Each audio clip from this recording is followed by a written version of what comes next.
Welcome beta, part number 4, and the chapter is natural vegetation and wildlife resource. चलिए बेटा, अब आते हैं हम सेकंड पार्ट इस चैप्टर के, that is wildlife. Start करते हैं. Like its flora, India is also rich in fauna. Fauna means the plant kingdom. It has एक्सप्लोरली 90,000 एनिमल स्पीसीज. राउंड ऑफ हम 90,000 बोलते हैं बेटा. इतने स्पीसीज हैं यहाँ. And the country has about 2,000 species of bird. अब यहाँ हम बर्ड्स की बात करें, 2,000 स्पीसीज बर्ड्स के हैं. The constitute 13% of world. इनको एक बार नोट करना, ये एनटीसी में बहुत पूछा जाता है परसेंट डाटा. तो वर्ल्ड का 13% है बेटा ये birds 2000. And there is 2,546 species of fishes. Fishes की भी काफ़ी ज़्यादा स्पीसीज हैं यहाँ, which account about 12% of world का 12% स्टॉक बेटा फिशेज का हमारे पास. It also shares between the 5 to 8% of world amphibians. तो जितने एम्फीबियन एनिमल्स हैं उनका भी 5 to 8% है. रेप्टाइल्स, मैमल्स, इन सब का 5 to 8% हमारे पास है. ठीक है, एरिया हमारे पास 2.4% है. ओके, चलिए. The elephants are the most majestic animal. अब ये कुछ बड़े एनिमल्स के बारे में बेटा एक एक, तो एक बार उनको देख लेना, ज़्यादा इंपॉर्टेंट क्वेश्चन नहीं है. मैजेस्टिक एनिमल मैमल्स में एलिफेंट है बेटा लैंड पर. They are found in the hot wet forest of Assam. Hot and wet forest Assam, Karnataka and Kerala, जहाँ बारिश ज़्यादा होती है और गर्मी ज़्यादा होती है. वन हॉट डायनासोर्स और अदर एनिमल्स, ये बेटा इंडिया में ही मिलते हैं. Which alive in swampy and marshland Assam. तो जो ब्रह्मपुत्र का जो प्लेन एरिया है जहाँ काफ़ी स्वैम्पी और मार्श दलदली एरिया, उनमें बेटा आपको ये मिलेंगे. पूरे वर्ल्ड से लोग यहाँ इनको देखने आते हैं. और इसके अलावा वेस्ट बंगाल में मिलेंगे.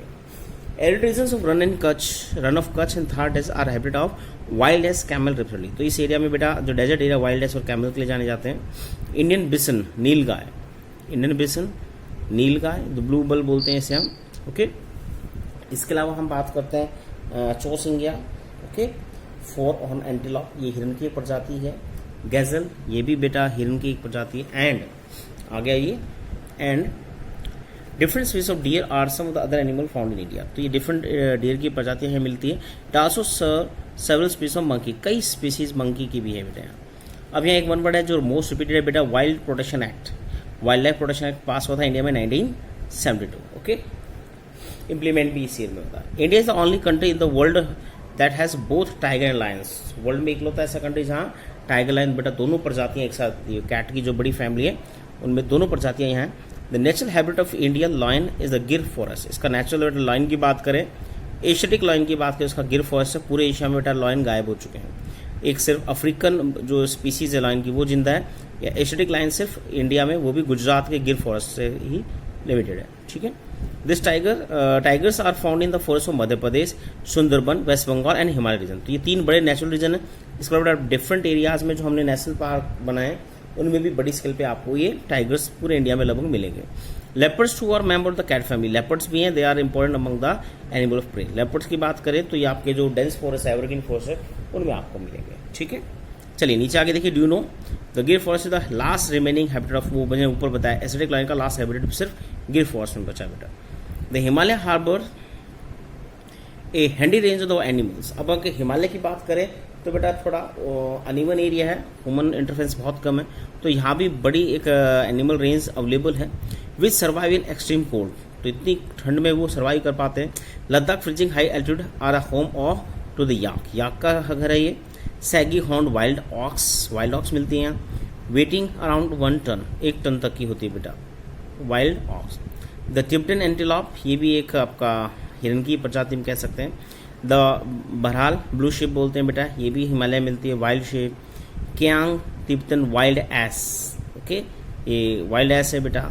फर्दर मोर आइबेक्स, ये भी एक गोट की प्रजाति है जिसके 2 बड़े सींग होते हैं जैसे. Bear, snow leopard are very rare. Red panda are found in certain pockets. In the river lakes and coastal area turtle, crocodile, घड़ियाल आर फाउंड. रिवर लेक्स में भी कुछ डिफरेंट स्पीसीज आपको मिलेगी. चलिए, इसका मैप बेटा लास्ट में एक अलग से वीडियो डालेंगे, उसमें करेंगे. चलिए, the latter is only representative of the variety of crocodile found in the world today. तो हम बात करते हैं only representative of variety of crocodiles. Different varieties के लिए बेटा वर्ल्ड में आज इंडिया में है. और घड़ियाल की बात करें और क्रोकोडाइल, दोनों प्रजातियां बेटा इंडिया में मिलती हैं. Bird life in India colourful. Peacock, pheasant, duck, parakeets, cranes, pigeons, some of the bird inhabiting the forest are wetland in the country. तो इनमें भी काफ़ी डिफरेंट स्पीसीज हमारे पास अवेलेबल है. We have seated about the crop from the biodiversity. ये थोड़ा सा इंपॉर्टेंट पैरा है बेटा, थोड़ा बायो से रिलेटेड है. अच्छा टॉपिक है, देखिए. सो वी सिलेक्टेड, हमने कुछ बेटा क्रॉप्स को सिलेक्ट किया है, किससे किया है, बायोडाइवर्सिटी से। Okay, from the reserve the edible plant, edible means जो खाने वाले प्लांट है, उन रिजर्व में से कुछ प्लांट को हमने चूज किया है। We also experimented and selected many medical plant, बहुत से मेडिकल प्लांट्स भी हमने एक्सपेरिमेंट किए हैं, सेलेक्ट किए हैं। The animal were selected from the last stock, ऐसे ही हमने एनिमल भी काफी सेलेक्ट किए जिनको डोमेस्टिक किया हमने अपने बेनिफिट के लिए, एंड मिल्क एनिमल, उनसे मिल्क वगैरह प्रोवाइड करते हैं। We also provide us draught power, तो ड्रॉट टाइम में भी बेटा यही हमें सर्वाइव करने के लिए ज़्यादा इन पर हम डिपेंडेंट है। ट्रांसपोर्टेशन, यहाँ वहाँ ट्रैवल करने के ट्रांसपोर्ट के लिए भी हेल्प करते हैं। मीट, एग, बहुत से रिसोर्स हमसे मिलते हैं। The fish point nutrition food, इससे न्यूट्रिशन फूड मिलता है हमें फिश से भी। Many insect help the pollination of crop, insect भी हमें पोलिनेशन में काफ़ी हेल्प करते हैं, आपने बायो पढ़ा फ्लावर्स के बीच में। Fruit trees exert biological control on the such insect which are harmful. ठीक है, तो इस तरह से बेटा हम बात करते हैं इन पे अगर बायोलॉजिकल कंट्रोल किया जाए इंसेक्ट पे तो ये हमारे लिए हार्मफुल होते हैं, कि ये कहीं ना कहीं फूड का एक चेन का एक पार्ट है, इनके बिना पॉल्यूशन नहीं होगा, इनके बिना फ्रूट्स नहीं लगेंगे। Every species has a role to play in the ecosystem, overall बात करते हैं हर स्पीसीज का बेटा अपना रोल है इकोसिस्टम में, इसलिए हम बात करते हैं हमें हर एक स्पीसीज को कहीं ना कहीं कंजर्व करना होगा, चाहे वो स्पीसीज डायरेक्टली इनडायरेक्टली कहीं ना कहीं किसी न किसी से बेटा फूड वेब में या कहीं ना कहीं अपना रोल प्ले करती है। अगर हम किसी एक स्पीसीज को भी हटा दें तो पूरा फूड वेब डिस्टर्ब हो जाएगा और सीधा उसका इफेक्ट किसको पड़ेगा, सबसे ऊपर फूड वेब में ह्यूमन है, तो हमें इसका इफेक्ट पड़ेगा। तो हमें अपने सर्वाइव करना था, हमें पूरा फूड वेब पूरा इकोसिस्टम बेटा कंजर्व करना होगा। Hence conservation is essential as had been mentioned earlier due to the excessive exploitation of the plant and animal resource by human being, the ecosystem has been disturbed। तो ecosystem disturb हो चुका है बेटा। About 1300 plant species एंडेज, अब देखिए कुछ फिर data दिया है, 1300 प्लांट्स यहाँ क्या हो चुके हैं, एंडेजर्ड में आ चुके हैं। 20 स्पीसीज आर एक्सटेंड, 20 से ज़्यादा स्पीसीज हमें जो पता है वो एक्सटेंड होगी, इससे अलावा जो हमें नहीं पता वो अलग है। ठीक है, quite a few animal species are also endangered and some have been become extinct. अब भी बेटा बहुत सी स्पीसीज एंडेजर्ड हो सकती है और इन फ्यूचर वो एक्सटेंट हो सकती है अगर हम इन्हें कंजर्वेशन नहीं करते। The main cause for the major threat of the miniature are hunting by greed. अब यहाँ कुछ कॉजेज दिए हैं, नोट कर लेना प्लीज। कॉजेज में सबसे पहले हंटिंग है, ग्रेडी पीपल जो लालची हो कमर्शियल पर्पज से उनकी हंटिंग करते हैं। Pollution due to the chemical, इसके साथ पोल्यूशन भी एक बड़ा कॉज है, केमिकल और इंडस्ट्रियल वेस्ट, इससे भी बेटा बड़ी स्केल पे स्पीसीज हर्ट होती है। Acid deposit, introduction of alien species, एक और बड़ा है एलियन स्पीसीज। देखिए पॉइंट्स है, हंटिंग, पोल्यूशन, एलियन स्पीसीज भी है। रैकलेस कटिंग ऑफ फॉरेस्ट, और फॉरेस्ट बेटा कहीं ना कहीं वाइल्ड लाइफ के लिए हैबिटेट है, उनका घर है, अगर फॉरेस्ट को कट करेंगे ऑटोमेटिकली वाइल्ड लाइफ खत्म होती जाएंगी। लैंड अंडर द कल्टिवेशन, अगला रीजन है बेटा कल्टिवेशन, खेती के लिए हम बहुत जमीन यूज कर रहे हैं। एंड इनहेबिटेशन, हमने अपने रहने के लिए भी बहुत जमीन को यूटिलाइज किया, इसका सीधा इफेक्ट वाइल्ड लाइफ पे पड़ता है। And also respond for the imbalance. To protect the flora fauna of the country the government had taken many step, government ने बहुत से स्टेप्स उठाए, फटाफट देखते हैं। 14 bioreserves have been set up in the country to protect flora and fauna. तो 14 है, अब बेटा बढ़कर ये 18 हो गए, इसको नोट करना प्लीज। नाउ दे आर 18, अभी कितने हो चुके हैं 18, 14 नहीं है, ज्यादा है। ठीक है, और इसमें लिखा है 4 out of these the Sundarban, waste Bengal, Nanda Devi, Uttarakhand, gulf of Mannar, Tamil Nadu and the Nilgiris and Tamil Nadu have been include the world network biosphere reserve. तो बेटा यहाँ तो दिए हैं 4 दिए हैं, वैसे अगर रियल आज की बात करें तो 4 की जगह ये लगभग 11 है जो हम बात करते हैं, पहले 10 थे, एक और ऐड हो गया बेटा अभी, तो लगभग ये इतने हैं world network of bio reserve में काउंट होते हैं आउट ऑफ 18 बायो रिजर्व हैं, जिनमें से 11 आपके वर्ल्ड नेटवर्क बायो रिजर्व में काउंट होते हैं। ये 4 आपके मेन है, ये आपको लर्न होनी चाहिए, इसके अलावा टोटल 11 है जो हम लास्ट में डिस्कस करेंगे बेटा। ठीक है, चलिए ना come to the next page. इससे पहले एक और बॉक्स दिया बेटा, government on save vulture task. Vultures ये धीरे धीरे खत्म हो गए बेटा, इसके पीछे कई रीजंस हैं, साइंटिफिक रिसर्च हुई, जिसके बाद एक मेडिसिन को यहाँ पाया गया है, आपके बीच में लिख रखा है मेडिसिन दिख रहा है, डाइक्लोफेनेक पेन किलर। ये एनिमल में यूज होती है बेटा, पशुओं को जब बीमार होते हैं उनको पेन किलर दी जाती है, और जब पशु मर जाता है, अब भी बेटा बहुत जगह ऐसा है कि पशु को हम खुले में फेंका दें, जिससे ये वल्चर्स वगैरह उनको खा लेते हैं, साफ करते हैं, क्योंकि स्कैंजर कहलाते हैं, साफ सफाई, राइट। बट ये मेडिसिन का असर सीधा उन पे होता है बेटा, इससे इनके ऑर्गन्स सीधा हिट होते हैं, ठीक है, और जिसकी वजह से इनकी सडन डेथ होती है, जिससे इंडिया में बड़ी तेजी से बेटा इनका नंबर गिरता चला गया। ठीक है, तो एक बार इसको देख लेना प्लीज, इस मेडिसिन का नाम लिखना जो कई बार पूछी गई है एनटीएससी के सेकंड लेवल वगैरह में, डाइक्लोफेनेक। ओके, चलिए नेक्स्ट पेज पे देखते हैं। माइग्रेटरी बर्ड, ये भी आप बहुत बार पढ़ चुके हैं बेटा कई जगह। Some of the wetland of India popular, India की बहुत सी लेक वेटलैंड बड़ी पॉपुलर है बेटा, जिसमें नॉर्थन इंडिया नॉर्थन जो रशिया है राइट या यूरोप है, वहां से माइग्रेटरी बर्ड ट्रैवल करके इंडिया में आते हैं जब वहां ठंड ज्यादा होती है. Just exam Siberian crane come from the large number, one such place favourable with the bird the Rann of Kutch. Rann of Kutch में बेटा काफी स्वैम्पी एरिया है जहां पर ये आते हैं. At the same place where the desert merge with the sea and flamingo with their brilliant pink plumage come in the thousand of build nest. तो इनका पर्पज यहाँ दे रखा है बेटा, क्यों आती इतनी दूर, अपने नेस्ट घोंसले बनाने के लिए, अंडे देने के लिए, बच्चे पैदा करने के लिए. ठीक है. From the salty mud and raise their young ones, it is one among many extraordinary sight in the country. Is it not a rich natural heritage. ये भी हमारी रिच नेचुरल हेरिटेज में से एक है. ठीक है. चलिए आगे चलते हैं बेटा. यहाँ 14 बायोरिजर्व्स दिए हैं, तो मैं चाहूंगा बेटा इसका एक स्क्रीनशॉट लेना आप प्लीज. ठीक है. ओके. तो 14 है, बाकी इसके टोटल 18 है, उनके नाम लिखवा देंगे बेटा आपको. पहले तो आप इनको नोट कर लें, फटाफट बता रहा हूँ. वेस्ट बंगाल में 1989 Sundarban, Tamil Nadu 1989 gulf of Mannar right. फिर है ये तमिलनाडु एंड कर्नाटक दोनों में नीलगिरी 1986. फिर उत्तराखंड 1988 नंदा देवी, मेघालय 1988 नौकरेक. फिर है ये अरुणाचल प्रदेश ग्रेट निकोबार नहीं अंडमान निकोबार 1989 ग्रेट निकोबार. फिर असम 1989 मानस. ईयर भी मैंने इनके मेंशन किए अगर आप नोट करना चाहें, और स्टेट इनके मेंशन किए. ठीक है. इसका हम चलते हैं बेटा. सिमलीपाल 1994 उड़ीसा, देहांग एंड दिबांग 1998 अरुणाचल प्रदेश, डिब्रू सिकोवा असम 1997, अगस्थमलाई 2001 कर्नाटक तमिलनाडु, कंचनजंगा 2000 सिक्किम, पंचमरी 1998 एमपी, और अचकमनार और अमरकंटक ये एमपी में छत्तीसगढ़ में बेटा 2005 बॉर्डर पे है. ये तो हो गया आपके बेटा 14 जो बुक में दिए. आपको स्टेट और इनके ईयर देख लेना एक बार. इसके बाद चलते हैं एक्स्ट्रा आगे 14 के बाद 15, 16, 17, 18. तो गुजरात 2008 में बेटा ग्रेट रन ऑफ कच्छ को ऐड किया गया इसमें. फिर 2009 में हिमाचल प्रदेश में कोल्ड डेजर्ट इसमें ऐड किया गया. 2010 में अरुणाचल प्रदेश की बात करते हैं, सीसाचलम हिल्स इनको ऐड किया गया. आंध्र प्रदेश है शायद ये, यस आंध्र प्रदेश है बेटा ये. ठीक है, इसको नोट करना. इसके बाद मध्य प्रदेश में लास्ट लेटेस्ट 2011 में दैट इज पन्ना, इसको नोट करना, लेटेस्ट था बेटा ये. ठीक है. तो ये आपके कुछ इंपॉर्टेंट है बेटा जो है. इसके बाद हम बात करते हैं, हमने पढ़े थे 11 राइट. 11 वर्ल्ड नेटवर्क में काउंट होते हैं, तो वो मैंने इसमें टिक कर रखे हैं बेटा. सो 1 2 3 4 5 6 7 8 9 10. ठीक है. और इनमें से एक नीचे न्यू वाले में से है. ठीक है. और इसके अलावा हम बात करते हैं 18 थे ये 2015 में बेटा 18 है, 25 अगस्त को लगभग 18 के आसपास थे. ठीक है. ये कुछ क्वेश्चन हैं यहाँ. इसके अलावा हम बात कर सकते हैं कुछ बेसिक क्वेश्चन है बेटा जो स्टार्टिंग में मैंने नोट डाउन किए थे आपके फर्स्ट पेज पे, जो उस टाइम नहीं लिखा है. अब मैं उनको एक बार रीड करके बता रहा हूँ, आप उनको नोट कर लेना प्लीज. ठीक है. देखिए फर्स्ट पेज पे यहाँ ऊपर नोट किए हैं, और इसलिए मैं टीचर्स बुक्स चैनल को बोलता हूँ. देखिए सबसे पहले बेटा फॉरेस्ट डे, ये बीच में डिस्कस किया. यूएन ने 2011 से शुरू किया 21 मार्च को. इंडिया में 1 July to 7 July, first week of July Van Mahotsav के रूप में मनाते हैं 1950 से. इसको नोट कर लेना प्लीज. कब से मनाते हैं इसको? 1950 से. ठीक है. इसके बाद हम बात करते हैं बेटा डीपेस्ट गॉर्ज, जो रिवर बनाती है बेटा, काटती किसी माउंटेन को, तो काली गंडक रिवर पे है. काली रिवर ओके, काली गंडक पे है 5570 मीटर का नेपाल के बॉर्डर पे. ठीक है. इसको नोट कर लेना.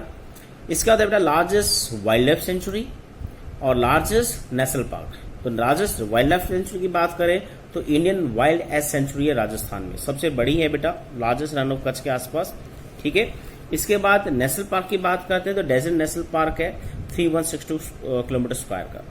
ठीक है. डेजर्ट नेशनल पार्क और Indian wild life century run of Kutch में. ठीक है. ये दोनों हैं, ये वाइल्ड लाइफ सेंचुरी है, नेशनल पार्क है. ठीक है. इसका रिजर्व फोर्स की बात करते हैं 24.39% है बेटा. एरिया देखिए 8.02 किलोमीटर इंडिया के, तो 32,000 किलोमीटर जो 32 लाख किलोमीटर हमारा, तो उसका 8.02 लाख बेटा रिजर्व फोर्स में आता है. ठीक है. चलिए आगे चलते हैं बेटा. इसमें आपको बहुत ज्यादा चीजें मिलेंगी. चलिए फर्स्ट हम बात करते हैं पहला जो हमारा wild life century national park है, जिम कॉर्बेट नेशनल पार्क है, 1936 में बनाया गया था उत्तराखंड में. ये नंबर फर्स्ट पोजीशन पे है, सबसे पहले बना है, ओल्डेस्ट. अब बात करते हैं वर्ल्ड में 7. देखिए आपने स्टार्टिंग पढ़ी थी 12 मेगा डायनेस्टी, फर्स्ट पैरा में आया था, मैं यही दिखा रहा हूं आपको. 12 बताया था, मैंने लिखा था 17 है, तो 17 यहाँ लिख के दिए बेटा। वर्ल्ड की कुछ फेमस है, वैसे क्वेश्चन पूछा था पर आपको पता होना चाहिए, 17 पता होना चाहिए। नाम भी आपको याद करा रहा हूँ यहाँ। देखिए, first Venezuela, USA, south Africa, Philippines, Peru, ये कुछ कंट्रीज है। इसके बाद पापुआ न्यू गिनी, ये आइलैंड कंट्री है बेटा, नॉर्थ अमेरिका साउथ अफ्रीका बीच में। मैक्सिको, मलेशिया, मेडागास्कर, इंडोनेशिया, फिर इंडिया, हमारा देश भी आता है। Ecuador, democratic republic of Congo, Colombia, China, Brazil, Australia, ये आपके टॉप मोस्ट 17 मेगा बायोडाइवर्सिटी वाले कंट्रीज है, जिनमें से इंडिया का भी पार्ट है। पहले 12 थे, अभी 17 है। कर लेंगे निरन, राइट। अब चलते हैं बेटा, वर्ल्ड के कुछ डाटा लिए हैं जो आपको कभी इन फ्यूचर एनडीए में, जीके में कई जगह काम भी आएंगे।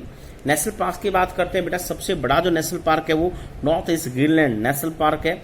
9,27,000 ऐसे लिखें, 9,027 लाख स्क्वायर किलोमीटर का है। सेकंड पे great barrier reef marine park है ऑस्ट्रेलिया में बेटा। फिर ग्रेट लिम्पोपोट, ये आपका अफ्रीका में है, 99,800 स्क्वायर किलोमीटर। फिर नामीब है, ये डेजर्ट में है बेटा, ये भी अफ्रीका में है, 49768। फिर वुड बेफेलो नेशनल पार्क है, ओके, यूएस में 44807। ओके, इनको कर सकते हैं आप इजिली। नॉन एग्जिस्ट फॉरेस्ट, जिन कंट्रीज में कोई फॉरेस्ट नहीं है, कई बार ऐसा क्वेश्चन पूछ भी सकते हैं बेटा। ओमान है 0.01%, Egypt, Qatar, San Marino, Greenland और लीबिया। तो ये ऐसे कुछ कंट्री जहां फॉरेस्ट नील है बेटा, 0 पॉइंट समथिंग है, ठीक है। अब आते हैं हरियाणा में। हरियाणा का, हम अगर हरियाणा स्टेट की बात करें अपने स्टेट की, तो एनटीएससी में हरियाणा का क्वेश्चन कई बार पूछा जाता है बेटा। तो हरियाणा में बात करें, सबसे पहले नेशनल पार्क 2 हैं, सुल्तानपुर, गुड़गांव और कालेसर इन यमुनानगर, दोनों याद कर लेना, 2 हमारे नेशनल पार्क है। वाइल्ड लाइफ सेंचुरी की बात करें तो 8 है बेटा। भिंडावास, ये झज्जर में आपके पास ही ये लेक है, और ये बेटा माइग्रेटरी बर्ड के लिए फेमस है, ठीक है। भिंडावास वाइल्ड लाइफ सेंचुरी थी, अभी इसको भी शायद नेशनल पार्क या बड़ा दर्जा देने वाले हैं। फिर है कापड़वास, झज्जर, नहाड़, कोसी रेवाड़ी, ये आपके कोसी से कैना रोड पे नहाड़ बीड़ आता है जिसे बोलते हैं, दैट इज, इसको वाइल्ड लाइफ सेंचुरी का दर्जा मिल चुका बेटा। फिर है चिलचला, कुरुक्षेत्र, सरस्वती, कैथल, अबू शहर, सिरसा, खोल की रेतान, पंचकुला, और बीर, शिकारगढ़, पंचकुला, और असोला भाटी, सूरजकुंड, ये कुछ हमारे मेन बेटा वाइल्ड लाइफ सेंचुरी। तो आप इनको, इनमें अधिकतर कहते हैं वाइल्ड लाइफ सेंचुरी से पहले नेशनल पार्क बहुत बार पूछ सकते हैं, ठीक है। इसके बाद हम बात करते हैं हमारे इंडिया का डाटा स्टेट वाइज, वो भी आप देख लीजिए। हाईएस्ट फॉरेस्ट अगर बात करते हैं तो टोटल इंडिया की बात करें तो हमारे पास है 6,97,848 स्क्वायर किलोमीटर, 21.235% की बात करते हैं, ठीक है। एमपी में एरिया वाइज बात कर रहे हैं, एरिया बड़ा कितना है, तो एमपी में 77,000, फिर अरुणाचल प्रदेश में 67,000, छत्तीसगढ़ में 55,000 और फिर महाराष्ट्र में 50। तो हाईएस्ट टू लोवेस्ट आप लर्न कर सकते हैं, ठीक है। टॉप मोस्ट 4 पूछे जाते हैं, लोवेस्ट में तो हरियाणा और पंजाब आपके, ठीक है। फिर है लोवेस्ट की बात करें तो पंजाब, हरियाणा, राजस्थान, यूपी, ये हैं बेटा। परसेंटेज में बात करें तो आपकी बुक में बेटा एक डायग्राम दिया भी था, उसमें आपको मिल जाएंगे बार ग्राफ में। मिजोरम 90% हाईएस्ट है, अरुणाचल प्रदेश इसमें। परसेंटेज की बात करें तो मिजोरम ऊपर है, क्योंकि छोटा स्टेट है, इसका 90% पार्ट फॉरेस्ट से करते हैं, 90% परसेंटेज में मिजोरम हाईएस्ट है, और एरिया में बेटा एमपी है। ये 2 आपको लर्न हो चाहिए, एरिया वाइज एमपी और परसेंटेज वाइज मिजोरम हाईएस्ट है, ठीक है। चलिए, यही कुछ क्वेश्चन थे बेटा जो एक्स्ट्रा थे, लास्ट में आपको कराने थे। सो इनको प्लीज अच्छे से लर्न कर लेना, ओके। और इनको प्लीज अपनी कॉपी में जो नोट्स बनाएं तो प्लीज इनको नोट्स में फ्रेम कर लेना। इसका एक मैप वर्क कराएंगे बेटा, जो मैप वर्क कई बार पूछा जाता है, उसको भी आपको अच्छे से करना होगा। कुछ लास्ट में डाटा और लिखा देते हैं बेटा, ठीक है। हाँ, एक हमने पूछा था 11 वर्ल्ड नेटवर्क जो हमने पढ़े थे बेटा, तो 10 तो आपके इसमें टिक कर दिए थे, ठीक है। जो 11वां है 11th वो है बेटा कंचनजंगा, ठीक है, वो 11th है, ठीक है। चलिए अब चलते हैं, कुछ आगे बढ़ते हैं बेटा। तो गवर्नमेंट वर्क के बाद हम बात करते हैं, 14 बायो रिजर्व्स के बाद हम आते हैं यहाँ। Financial and technical assistance is provide to many botanical garden by the government since 1992। तो 1992 तक बेटा बहुत से टेक्निकल बॉटनिकल गार्डन को उन्होंने बेनिफिट दिया। इसके बाद हम बात करते हैं प्रोजेक्ट टाइगर 1973, ठीक है, अभी 47 रिजर्व्स हैं। प्रोजेक्ट राइनो 1987 में स्टार्ट किया राइनोसोर्स को बचाने के लिए। फिर प्रोजेक्ट ग्रेट इंडियन बस्टर्ड की बात करते हैं, तो ये 1979 में स्टार्ट हुआ। फिर इसके बाद करते हैं many other eco development project have been, कई स्टार्ट हुए। एलिफेंट है 1992, सी टर्टल है 1999, ठीक है। 89 national park, 490 wild life sanctuary, zoological garden setup in the natural heritage. अब बेटा इनका नंबर बढ़ चुका है, ठीक है। नेशनल पार्क की बात करें 2019 में बेटा 104 104 हो चुके हैं बेटा ये, ठीक है। और वाइल्ड लाइफ सेंचुरी की बात करें 543 हो चुकी हैं। इन दोनों को कंप्लीट कर लेना। और इस तरह से बेटा कहते हैं जूलॉजिकल गार्डन इनके बनाने से भी नेचुरल हेरिटेज कंजर्व हुई है। All of us realise that the importance of the natural ecosystem for our survival. It is possible of indiscriminate destruction of natural environment is put on the immediate end। तो हमें सीधा सा बेटा जो destruction हो रहा है उसको रोकना होगा, और इसी से बेटा इकोसिस्टम बचेगा, इकोसिस्टम बचेगा तो ह्यूमन सर्वाइव हो पाएगा, ठीक है। तो यहाँ इसको एंड करते हैं। Thank you.